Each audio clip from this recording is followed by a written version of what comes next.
let's get back to our game. What do you think the final score will be? Man, this is going to be I've kind of gone back and forth because I felt more confident about this game, last week, and I know I tried not to let single game results kind of affect my thinking, but I do think Clemson wins the game. I do think that they'll be more, however the game looks like, Clemson will be able to manufacture more on offense. I'm going to say, I'm going to say Clemson wins 27. I'm going to say 27-17.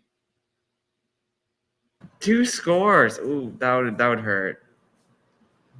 I do think Clemson covers, but it could be. I do think it's going to be one of those situations where I actually think it'll be competitive. It's really competitive in the first half. Maybe even Notre Dame has the lead, but I do think Clemson's ability they've shown the ability, especially in the second half, to really put the clamps down, and I think that's kind of what happens.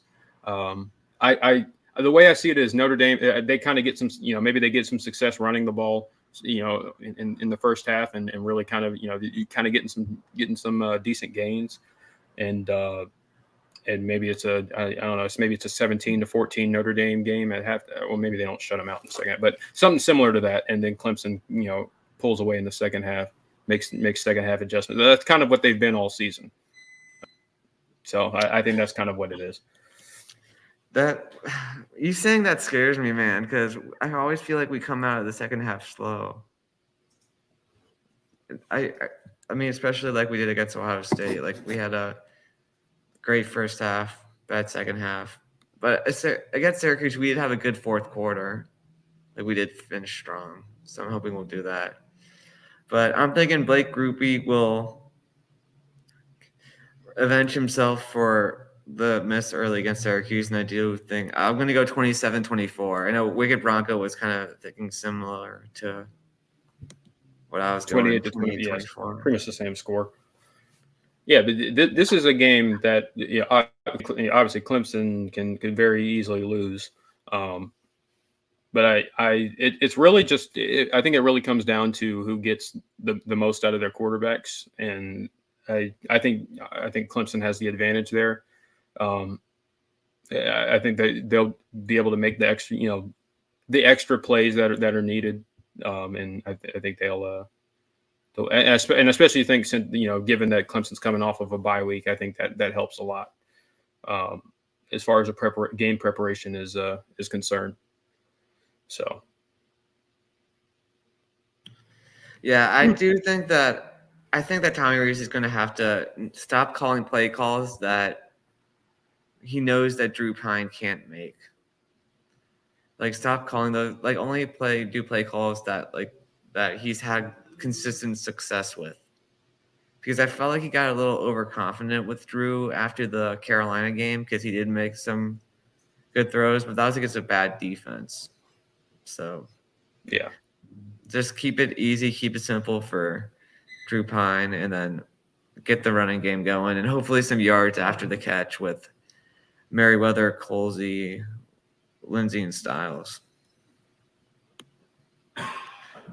But I like this point from Wicked Bronco is like which ND shows up and which DJ shows up. Yeah. If we show up like we did against Syracuse and Drew Pine has a good game, I do think we win. But it's all about Drew Pine, man.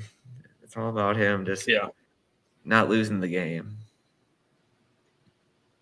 Yeah, and this is a really this is a different kind of matchup, obviously, because honestly, I think both teams. This will be a battle of the trenches. I think, obviously, obviously Notre Dame always has a great offensive line. I think Clemson's offensive line is as good as it's been in a long time, and they're both going up against really good defensive fronts. I think it's just it's going to be it's going to be who wins those battles, and that'll be the difference. Who gives their quarterback extra time whenever they do drop back to pass? Who opens up running lanes? And it's going to be a dogfight regardless. I think just even if regardless of what the score is, it's going to be a physical matchup. So Mm-hmm. The Clemson fans are looking very confident. Let's see. 38-17. Wow, I'm not. I mean, hey, I'll take it if we put up 38. I feel really good about Clemson's the prognostication for Clemson going forward. But I don't know. I mean, David Wood asked, "Is Barrett Carter healthy?" Well, he was in concussion protocol last week, so presumably he should be. Yeah, if he was there. I think that I don't know. I feel like we can get our run game going. Just how good it looked against Syracuse and like how much better the guys looked. Like I think that I don't know. I feel like that's the one thing that could surprise Clemson fans. I know your D line is really good, but our O line against Syracuse just completely dominated.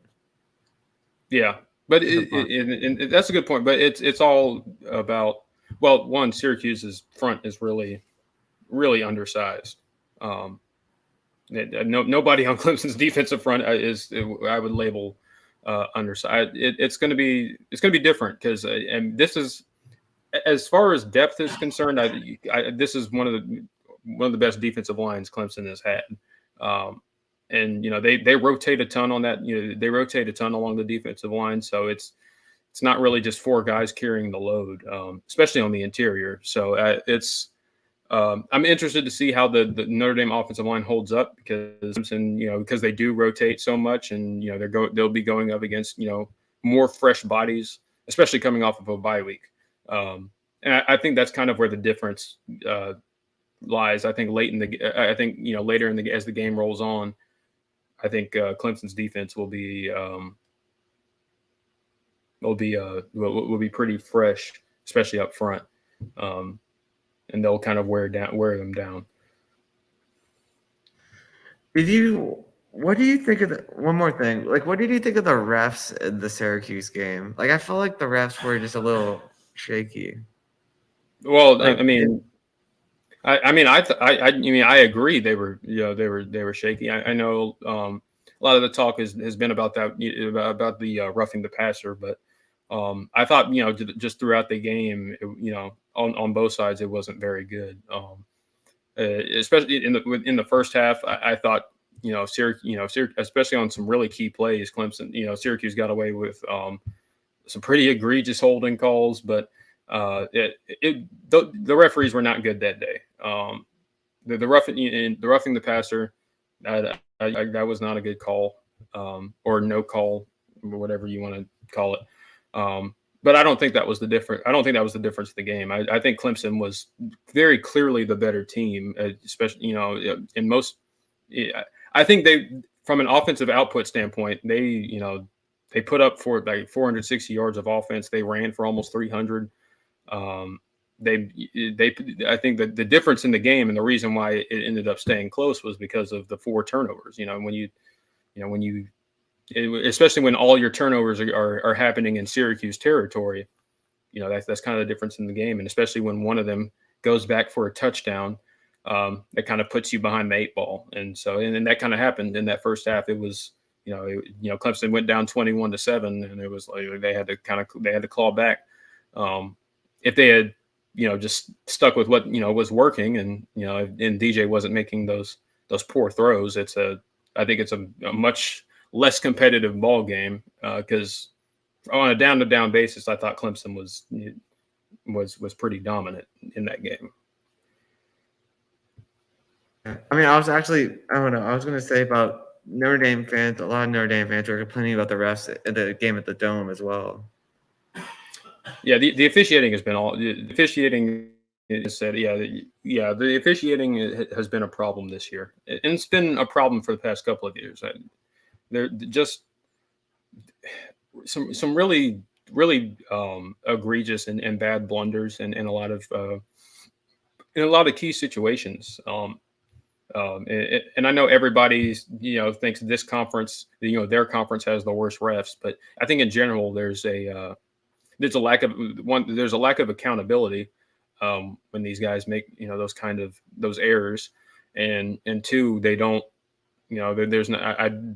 They don't really get trained, enough, and they don't really. They're not full-time employees, so they don't really, spend all their time really studying and understanding the rules. And so when you don't have that, you get guys that don't remember what down it is, and make clock errors and do this and that, and miss this call, or miss this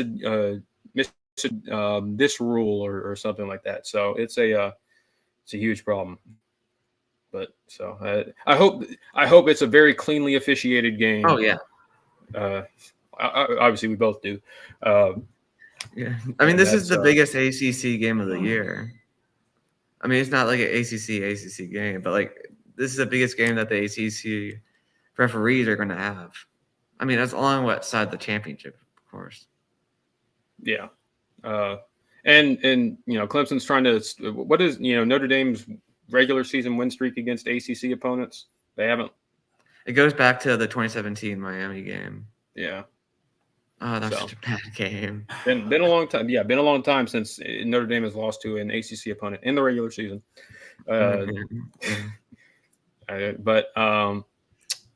So that'll be. Yeah, I actually don't know if it'll be ACC refs in South Bend. I'll have to look that up. I'm pretty sure it will be. I think it will be. Yeah.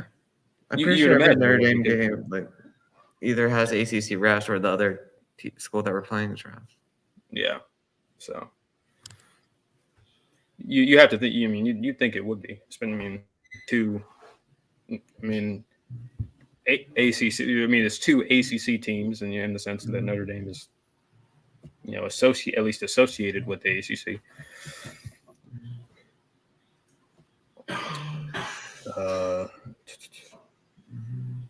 What was it gonna? Oh yeah, I know. Even I was watching a Notre Dame show, and this guy Brian Driscoll, who he's a pretty. He was saying that he wants Jack Swarbrick to use his leverage on Jim Phillips to get ND to choose their own referees for the game. Do you think that's too far? I mean, I think it's. I don't know.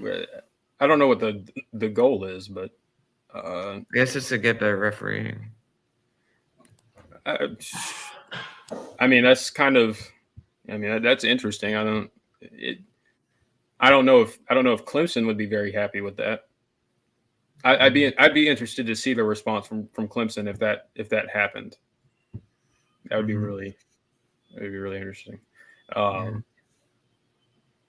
But I hope that's not something we're talking about after the game, because of course, yeah. So that's always the worst, because Clemson, as both of our teams have been on the side of, well, man, if the rest didn't make this call, you would have lost the game, and that's always an annoying conversation. So,